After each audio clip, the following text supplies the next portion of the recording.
यह कहानी है डिजिटल इश्क। आजकल के बच्चों को हो क्या गया है।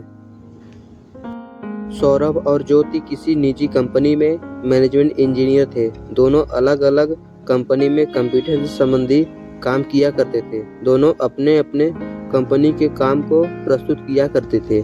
इन दोनों में हमेशा कंपनी से संबंधित बातें हुआ करती थी। इन लोगों की बात करते करते जान पहचान हो गई। ज्योति पहली बार नौकरी करने आई थी। ज्योति नए दोस्त बनाने के लिए हमेशा उत्साहित रहती थी और कुछ ही दिनों में इन दोनों में थोड़ी नज़दीकियां बढ़ गई। इन लोगों की थोड़ी सी जान पहचान प्यार में बदल गई। दोनों ने बिना देखे पहचाने ही एक दूसरे से प्यार करने लगे। अब यह लोग आपस में एक दूसरे से बातें किया करते थे। बातें तो हमेशा काम के संबंध में ही होती रहती थी, फिर भी काम के साथ साथ प्यार भरी बातें भी हुआ करती थी। कुछ दिन ऐसे ही बीत गए। फिर ज्योति ने कही, क्यों न एक दूसरे से मिला जाए। मिलेंगे तभी तो एक दूसरे के बारे में जान पाएंगे। एक दूसरे से मिलेंगे तभी तो बातें आगे बढ़ेगी। ज्योति जब भी मिलने की बातें करती तो सौरभ हमेशा कुछ न कुछ बहाना करके मना किया करता था। कहता कि मिलने की इतनी जल्दी ही क्या है। कुछ दिनों तक ऐसी ही बातें करते हैं। जिंदगी कहाँ भागे जा रही है। ज्योति के बार बार कहने पर भी सौरभ मिलने को तैयार नहीं होता था। ज्योति को सौरभ के ऊपर अब धीरे धीरे शक होने लगा था।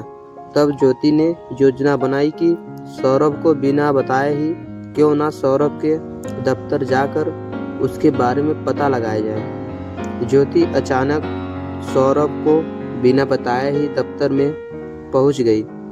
फिर उसने दफ्तर में जो मंजर देखा उसकी तो दुनिया ही हिल गई, मानो उसके ऊपर किसी ने बिजली गिरा दी हो। सौरभ को देखकर उसे बहुत बड़ा धक्का लगा।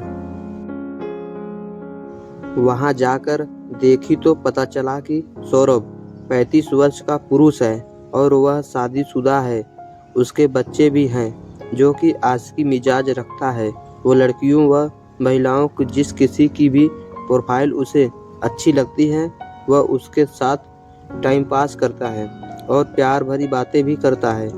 इसी आदत की वजह से कई बार मार खा चुका है और जेल भी जा चुका है। ज्योति को अपने दफ्तर में देखकर वह सोचने लगा, यह वही लड़की तो नहीं जिससे मैं प्यार करता हूँ। अचंभव में रह गया। उसने लड़खड़ाते हुए पूछा, तुम यहाँ कैसे? ज्योति ने कही कि तुम तो इतना घबरा क्यों रहे हो मुझे देखकर? कब तक प्यार की बातें मोबाइल में ही होती रहेगी? कभी तो तुम्हारी सच्चाई मेरे सामने आनी ही थी। ज्योति को समझ में आया कि मेरे लिए ये सही नहीं है। यह सिर्फ मेरा फायदा उठाना चाहता है। उसने सौरभ से मिलना जुलना बंद कर दिया। अब ज्योति उससे कतराने लगी और अपने काम पर लग गई। और फिर ज्योति ने उस कंपनी का काम करना बंद कर दिया और फिर उसने वह कंपनी भी छोड़ दिया जिससे सौरभ उसे कभी ढूंढ न सके। सौरभ भी समझ गया कि मेरे बारे में वह मेरी जिंदगी के बारे में वह जान गई है तो मेरे से संबंध नहीं रखेगी।